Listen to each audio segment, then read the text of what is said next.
Pereira ကခန်းဆက်ကိုကြောက်နေတာလို့အချက်အလက်တွေနဲ့တုံးတက်ပြလာတဲ့ Henry Cejudo အားလုံးပဲမင်္ဂလာပါ Campfight New ကတင်ဆက်နေပါတယ်အားလုံးဒီကားတဲ့အတိုင်း Alex Pereira ဆိုတာဘသူ့ကိုမဆိုအလဲထိုးဖို့ဝန်မလေးတဲ့သူဒါပေမဲ့ UFC ရဲ့ Champion ဟောင်း Henry Cejudo ကတော့ Pereira ဟာ Cam ဆက်နဲ့ထိုးဖို့လုံးဝအဆန္ဒမရှိဘူးလို့အတိအလင်းပြောကြားလိုက်ပါတယ် Pereira လို့ဘလူးကြီးက Cam ဆက်လို့ဝေတန်းငယ်တဲ့သူကိုဘာကြောင့်ရှောင်နေရတာလဲ Cejudo ရဲ့အမြင်ကဘာလဲဆိုတာအတူတူကြည့်လိုက်ရအောင် Henry Cejudo က Pereira doesn't want that matchup လို့အပြတ်ပြောခဲ့ပါတယ်သူရဲ့အဓိကအကြောင်းရင်းကတော့ stylistic ကစားဟန်ချင်းရှင်ပိုင်မှုပါပဲ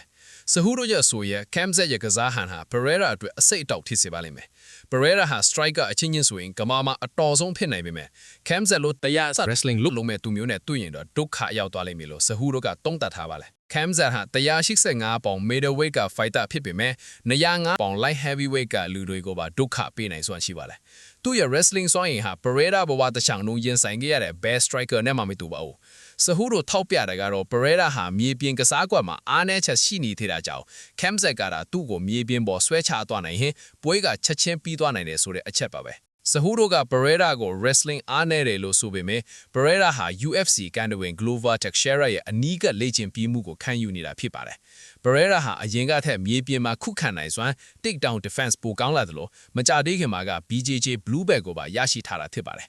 Cam ဆက်ကသူ့ကိုမြေပြင်ဆွဲချဖို့ကြိုးစားချိန်မှာ Pereira ကပြန်လဲတုံ့ပြန်နိုင်မလားဆိုတာကတကယ်ကိုစောင့်ကြည့်ရမယ့်အချက်ပါ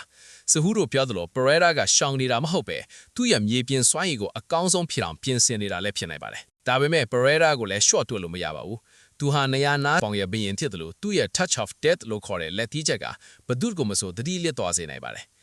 Cam ဆက်ဟာဝိတ်တန်းတက်လာရမှာဖြစ်လို့ Pereira ရဲ့ခန္ဓာကိုယ်ကြီးမားမှုကိုဘလို့ကြော်ဖြတ်မလဲဆိုတာကစိန်ခေါ်မှုပါပဲ Cam ဆက်ဟာအစောပိုင်းမှာ Pereira ကိုမတိနိုင်ခင် Pereira ရဲ့လက်သီးတစ်ချက်က Cam ဆက်ရဲ့ Wembley Egmet ကိုအဆုံးသတ်ပေးလိုက်မှာဖြစ်ပါတယ် Cejudo ရဲ့ Pereira က Cam ဆက်ကိုမထိုးချင်ဘူးဆိုတဲ့စကားကိုပရိသတ်တွေပြန်လဲချေပါနေတာကတော့ Pereira ရဲ့တက်တီပါ Pereira ဟာ UFC မှာဘသူ့ကိုမှဆိုဘယ်အချိန်မှဆိုထိုးဖို့အသင့်ရှိနေသူဖြစ်ပါတယ်ပွဲနီးကမှာ short notice စိန်ခေါ်တာတွေကိုတော့လက်ခံပြီးအလဲထိုးပြလိုက်တဲ့ Pereira ဟာ Cam ဆက်လို fighter မျိုးကိုကြောက်နေလိမ့်မယ်ဆိုတာခက်ရရဲ့နိုင်နေတော့ပရိသတ်အချို့ကယူဆကြပါတယ်ဒါပေမဲ့ Cejudo ကတော့ဒါဟာကြောက်တာမဟုတ်ဘူးကိုယ့်အထက်မတားတဲ့ပွဲကိုရှောင်တာလို့ဆိုလို့ပုံရပါတယ် Cejudo ရဲ့သုံးသက်ချက်မှာနောက်ထပ်ထဲသွင်းစဉ်းစားရမယ့်အချက်က Cam ဆက်ရဲ့ကျန်းမာရေးပါ Cam ဆက်ဟာမကြာခဏဆိုလို့နေမကောင်းဖြစ်ပြီးပွဲပြတ်တာတွေရှိသလို205ပေါင်က Pereira ရဲ့ power ကို Cam ဆက်ရဲ့မေးစေကခံနိုင်ရရှိမရှိဆိုတာကလည်းမေးခွန်းထုတ်เสียပါ Cam ဆက်ဟာသူ့ရဲ့ wrestling ကိုအားကိုပြီး Pereira ကိုအမြန်မသိမ်းနိုင်ခဲ့နေအချိန်ကြာလာတာနဲ့အမျှ Pereira ရဲ့တိကျတဲ့လက်တီးချက်တွေက Cam ဆက်ကိုအကြီးကျယ်ဒုက္ခပေးသွားနိုင်ပါလေတကယ်လို့နေလာနာပေါင်မှာသာဒီပွဲချလာခဲ့ရင်ဒါဟာ the greatest striker versus the greatest wrestler ပွဲချလာပါလိမ့်မယ် Cejudo ကတော့ Pereira ဘက်ကဒီပွဲကိုလက်ခံမှာမဟုတ်ဘူးလို့ယူဆထားပေမဲ့ Pereira ဟာဘဒုကမှဆိုစင်ခေါ်ရတဲ့တတ်သိရှိသူဖြစ်ပါလေ Cam ဆက်ကလည်း anybody anywhere လို့ကျုံးဝါထားသူမို့ဒီပွဲဟာ UFC ရဲ့အကြီးကျယ်ဆုံး super fight တခုဖြစ်လာနိုင်ပါတယ်ကဲညီကိုတို့က Cejudo ရဲ့ match အပေါ်ဘယ်လိုမြင်ကြလဲ Pereira က Cam ဆက်ကိုတကယ်ပဲရှောင်နေတာလားတကယ်လို့နေတာ9ပေါင်မှာသာဒီပွဲဖြစ်လာခဲ့ရင် Cam ဆက်ရဲ့နပန်းက Pereira ကိုပထမအချီမှာတင်သိမ်းသွားနိုင်မလားဒါမှမဟုတ် Pereira ရဲ့လက်တီးတစ်ချက်က Cam ဆက်ကိုအလဲထိုးသွားမလား